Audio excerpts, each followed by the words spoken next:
Being a DM takes a lot of work. Being a good DM takes a lot of practice. Today we're going to talk about some of the common mistakes that DMs make and how to avoid them so that you can be the best DM that you can be. Let's dive in.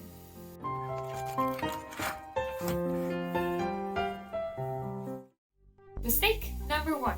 Building a story, not a scenario. While it's important to consider yourself the narrator of the story, it's important to remember that the characters are what drive the action of the story. While you can, in most instances, think that D&D is like a novel, you have to remember that you aren't writing a novel. You are creating a world for your players to roam free in.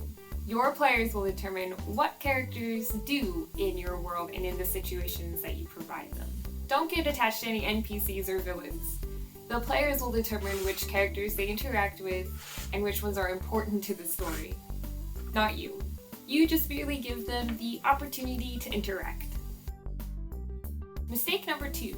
Taking away player influence and agency. This falls in line with the first mistake, as many of these mistakes kind of go hand in hand. You want to make sure you're allowing your players the space to influence the world. Forcing limitations on spells or items or things of that nature can seriously backfire if they aren't done correctly. Locking your characters into a set path or story arc will quickly diminish any of the appeal and fun of the D&D game. Now, there are times that this may work for a story. For example, Tomb of Annihilation removes all resurrection spells from the get-go. However, this is done as part of the overarching story. It's not just a limitation so that the DM can win the game. Mistake number 3. Being the bad guy. Since you control all of the enemies and villains in the story, it's very easy to think that you are the player's adversary. But you're not. Thinking of the game this way will quickly make the game turn sour. Plus, you're outnumbered. Instead, you should be on the player's team. Cheer on all of your players' successes and agonize over all of their failures. Prevent yourself from constantly throwing challenge after challenge at your players. Ask what the players want instead. Figuring out what the players' goals and the characters' goals are, because those might not align, and then providing those for your players will make the game more interesting and fun for everyone. Mistake number 4, ignoring what the players want. Your players are not an audience. You're not up here to monologue your entire story to them. Everyone sits at the table so that they're able to build a story together. In fact, I would try not to develop a full campaign without talking to your players first. Figuring out what they want and what they would like to do will help you set it up so that your players are involved in the story more. Some players may want to roleplay. Some players may want to just fight enemies. Others will be interested in complex dungeon puzzles. Figuring out what each player wants will help you develop a good campaign for everyone around the table. You can actually do this in a session 0. I actually have a short questionnaire that I made everybody fill out. Now, they didn't have to fill out the entire thing, but I gave them a small questionnaire that gave me a sense of what they were looking for out of the campaign. You can come up with your own, or if people are interested, I can add a link down below. Just let me know in the comments if that's something you guys would like. Mistake number 5, not balancing the spotlight on all of the players. It's super easy to focus on that one player that always wants to be in the lead. But this can quickly feel like favoritism and just be tiresome to other players. A shy player won't stretch their wings if you don't give them the room to do it. Interacting with each player and engaging them will keep them interested in the game. Mistake number 6, over or under preparing for the game.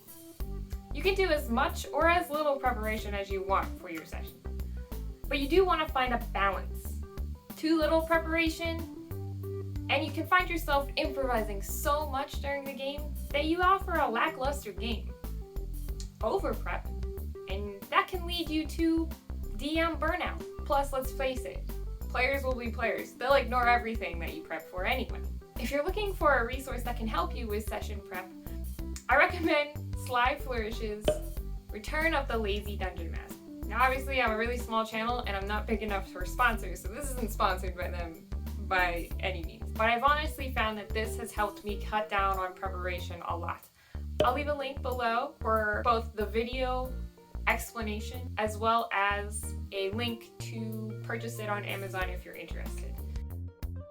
Mistake number 7, lacking consistency. If you make a ruling one time, you should stick to it the next time. Now obviously, if you make a call in the middle of a game and then go back and realize that you interpreted the rules wrong, you can make the adjustment. Retconning for the sake of rules is okay.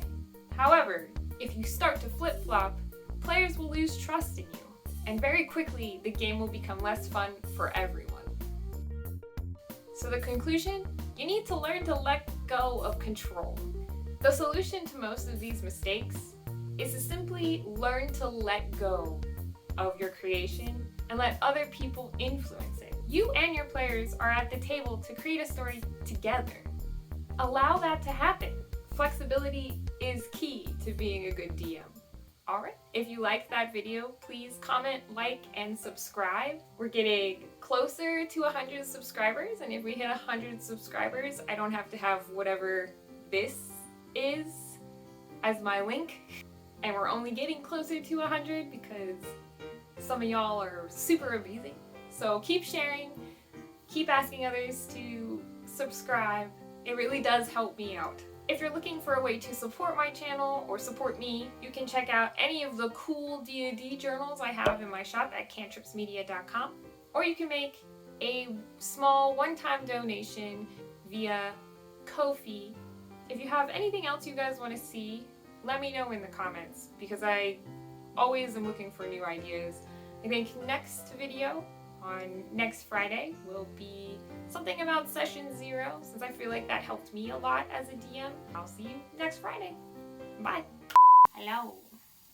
I'm trying to film. You're getting fur on my shirt. You're heavy.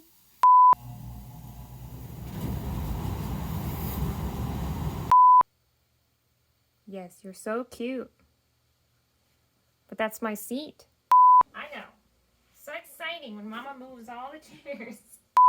Are you the dungeon master now?